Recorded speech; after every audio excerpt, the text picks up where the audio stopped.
Okay, let me ask you something kind of weird. Why are we all consuming this clear liquid? It's literally everywhere. Restaurant food, check. Like 70% of packaged stuff, check. And it just sits on your counter, perfectly happy, no fridge needed. Why are we so obsessed with this mystery fluid we think is healthy? All right, let's actually unpack that. We're doing a deep dive today into an ingredient that's been, pushed as super healthy for ages, like heart healthy is the big one.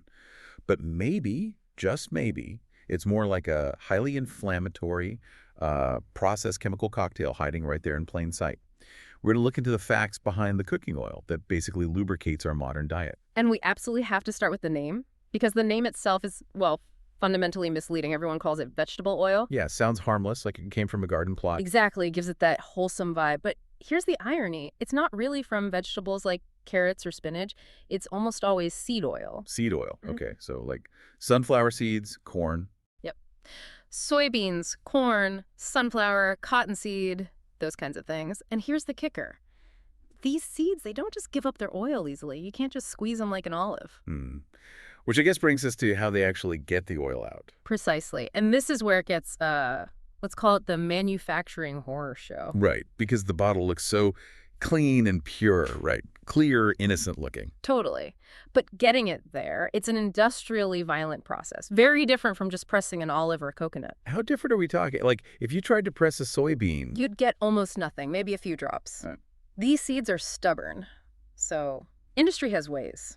Extreme ways. Okay, lay it on us. What are these extreme ways? Well, you're taking this really delicate fat, right, an unsaturated fat, and you're basically degrading it completely through really intense processing. First up, super high heat. How high? Over 400 degrees Fahrenheit, just to start breaking things down.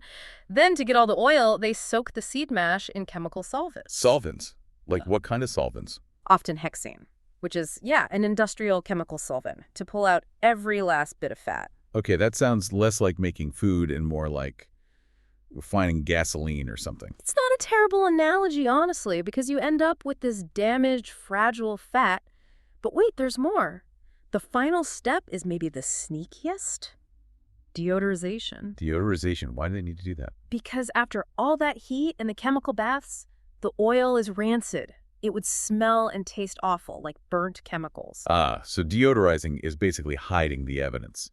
Toxic camouflage. That's a perfect way to put it. They essentially bleach and chemically clean it so you can't smell or taste how incredibly damaged and rancid it actually is. Wow. Okay, so we start with a fragile fat, blast it with heat, soak it in chemicals, make it rancid, and then hide the rancidity. And that's before we even cook with it. Exactly. And when you do cook with it, especially at high heat, you take that already degraded oil and make it even worse. It creates even more toxic byproducts. What kind of toxic stuff are we talking about? Well, the processing itself can create trans fats, even if the label says 0. Plus, research has identified at least 9 other toxic compounds created during that high heat processing and deodorizing. And isn't there an issue with the seeds themselves, even before processing? Oh, absolutely. We need to talk about the source crops. Soy, corn, cottonseed, these are huge commodity crops. Meaning they're almost all genetically modified, specifically engineered to withstand massive dousing with herbicides like glyphosate. So traces of herbicide might actually end up in the oil we consume. It's very likely, yes. Measurable traces have been found, so you've got the processing damage, and you potentially have herbicide residues too. It's quite the cocktail. And they sometimes add more stuff later. Yeah, to try and stop it going even more rancid on the shelf, they often add synthetic antioxidants. Things like BHA. BHA, I think I've heard of that. It is. BHA is listed as a possible human carcinogen. And generally, eating these damaged, oxidized fats day in, day out, it puts a huge strain on your immune system, your nervous system, your liver. It's a low-grade, constant assault. Okay, this is kind of mind-blowing because this stuff is everywhere. Deep fryers in every restaurant, baked goods, salad dressings, which leads to the big question. How on earth did we get convinced this was the healthy choice, the good fat? Ah, yes. Welcome to what some researchers call the big fat lie. This is where we have to look back, like mid-20th century. What happened then? There was this big nutritional flip. Saturated fats, butter, lard, tallow, coconut oil, the ones that are solid at room temperature, they got painted as the villains, the artery cloggers. Right, I remember that. Fat is bad, especially saturated fat. That was the message, loud and clear. And these clear liquid seed oils, they were promoted as the heart-healthy heroes. So you're saying that's wrong? If you look at the actual chemistry, it's completely backwards. Saturated fats are incredibly stable. Think of them like sturdy bricks. They don't react easily with heat or oxygen. Okay, stable bricks. Got it. These processed unsaturated seed oils, though, they're chemically unstable. Think of them like fragile glass. They shatter, they oxidize, they break down really easily when stressed by heat or lighter air. So promoting fragile glass over sturdy bricks. That was the lie. That's the essence of it. Promoting unstable, easily damaged fats over stable traditional fats. Chemically, it just doesn't make sense if health is the goal. And the main consequence of eating these damaged, unstable fats is inflammation. Yes. Chronic, low-grade inflammation. And that's huge because inflammation is now understood to be at the root of pretty much every major chronic disease. Heart disease, diabetes, arthritis, even Alzheimer's, and some cancers. So the unsettling question becomes, why would anyone knowingly eat even a drop of this stuff if it's causing inflammation? Well, most people don't know. And the effects aren't immediate, like food poisoning. It's a slow burn. See, when you eat these damaged oils, they don't just pass through you. What happens then? They actually get incorporated into the membranes of your cells, all throughout your body. Your cell walls are partly made of the fats you eat. Whoa. So my cells are literally being built with damaged parts, like using rusty, broken materials to build a house. That's a great analogy. It makes your cells, especially your fat cells where they get stored long term, and all your body's membranes, gut lining, brain cells, it makes them weak, dysfunctional, basically sick. And this is the slow burn you mentioned. It happens over time. Exactly. And here's the part that really floored me when I was digging into this. How long does it take to get this stuff out of your system? Okay, I'm almost afraid to ask. To fully detoxify these damaged oils from your body's cell membranes, assuming you stop eating them completely, it takes about 1.5 to 2 years. Get out of here. 1.5 years. 2 years. Yep. That's the general timeline for your body to slowly turn over those cells and replace the damaged fatty acids with healthier ones, if you're providing healthy ones. That's staggering. Is that for someone eating fast food daily, or even just like store-bought cookies and salad dressing? It's the general physiological timeline for cellular replacement of those fats. They get embedded deep in the tissues. So even casual, consistent consumption builds up. It's pervasive. Okay, that really connects some dots. Because we know inflammation is rampant. Look at the best-selling drugs, Humira, for example, #1 for years. It's an anti-inflammatory. Right. People are often treating the symptom, the inflammation, not the root cause, which can very often be dietary, like these oils. And chronic inflammation does more than just cause pain, right? Oh, definitely. It creates a whole internal environment that's unhealthy. It can drive insulin resistance, which leads to metabolic problems. And critically, it creates a low-oxygen, stressed environment in tissues. Which is an environment where bad things can thrive. Exactly, including things like cancer.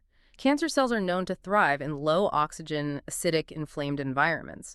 You're essentially creating the perfect storm inside your body, constantly consuming these pro-inflammatory oils. Okay, so for everyone listening right now who's probably side-eyeing their pantry, which are the absolute worst offenders, the main ones to avoid. The big ones you'll see everywhere are soybean oil, corn oil, sunflower oil, canola oil, sometimes called rapeseed oil, and cottonseed oil. Those are the most common, highly processed ones. They're in everything, aren't they? Salad dressings, mayo, baked goods, chips, crackers. Pretty much anything processed or fried. And if you want the worst of the worst, according to the research, cottonseed oil often gets singled out. Why cottonseed? It tends to generate the most toxic byproducts during processing and heating.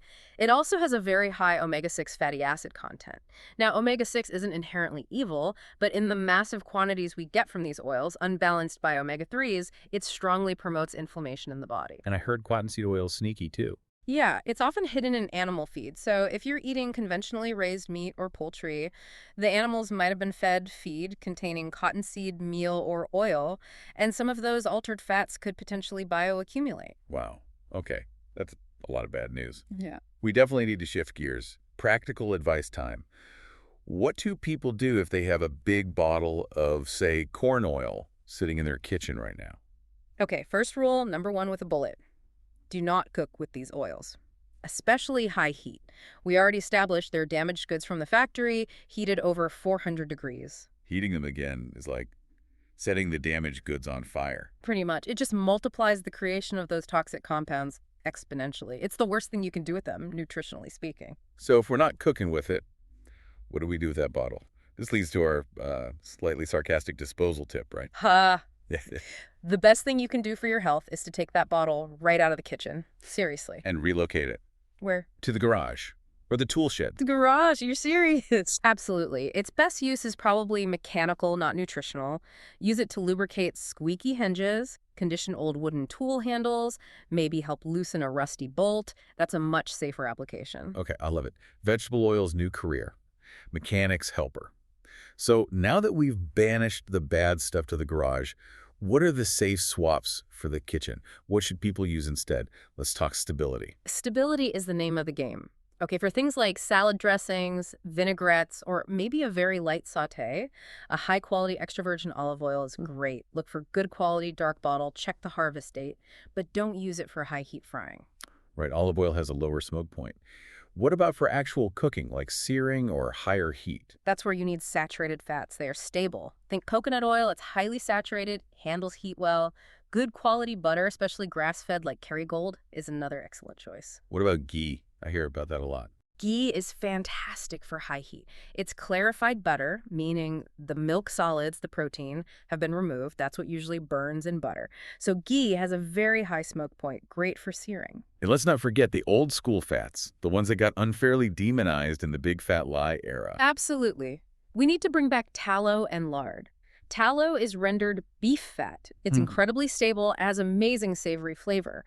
There's a reason McDonald's fries used to taste so much better. They used beef tallow. Ah, the good old days. And lard. Lard is rendered pig fat. Again, get high-quality lard, preferably from pastured pigs. It's super stable for cooking and baking, makes things like pie crusts and fried foods taste incredible, and it doesn't oxidize easily like seed oils. Okay, so swap the seed oils for olive oil, low heat. Coconut oil, butter, ghee, tallow, or lard, higher heat. But the real challenge is avoiding the hidden ones in processed foods, right? The mayonnaise trap. Oh, this is huge. You have to become a label detective. You'll see mayo or dressings proudly advertising made with avocado oil or made with olive oil on the front. Sounds good, right? Until you turn it over and read the actual ingredients, very often you'll find soybean oil or canola oil listed as the second or third ingredient, sometimes even the first. They use just enough of the good oil to make the claim, but the bulk is cheap seed oil. Sneaky. So you really need to read that fine print. You absolutely do. Look for products where the only oil listed is the good one you want, like 100% avocado oil mayo or 100% olive oil dressing. They exist, but you have to hunt for them. And maybe the ultimate strategy is just less fried food overall, especially from restaurants where you have no idea what oil they're using or how old it is. That's definitely the ideal scenario, nutritionally speaking. Avoiding deep-fried foods is a big step. But if you love that crispy texture, you can get pretty close at home with an air fryer. Air fryers are amazing. They really are. And you can experiment with healthier breadings, too, instead of standard flour. Try crushed pork rinds, sounds weird, tastes amazing, and zero-carb or almond flour. Use a stable fat spray if needed. You can get great results without drowning your food in toxic oil. So if we boil this whole deep dive down to the core message, forget that old misleading saturated versus unsaturated debate being the main thing. What really matters for health is the stability of the fat and how heavily it was processed. Stability in processing. Avoid the fragile, damaged, processed stuff. Exactly. Stick to traditional, stable fats that haven't been through an industrial nightmare. Eliminate those highly processed seed oils completely. Your cells will thank you eventually. Right. Which brings us back to that 2-year detox time. If something this common, this everyday, this staple of the heart-healthy aisle takes potentially 2 years to fully clear out of your body after you stop eating it, it really makes you wonder, doesn't it? What else is lurking on those grocery store shelves, disguised as health food, that we need to stop lubricating our lives with?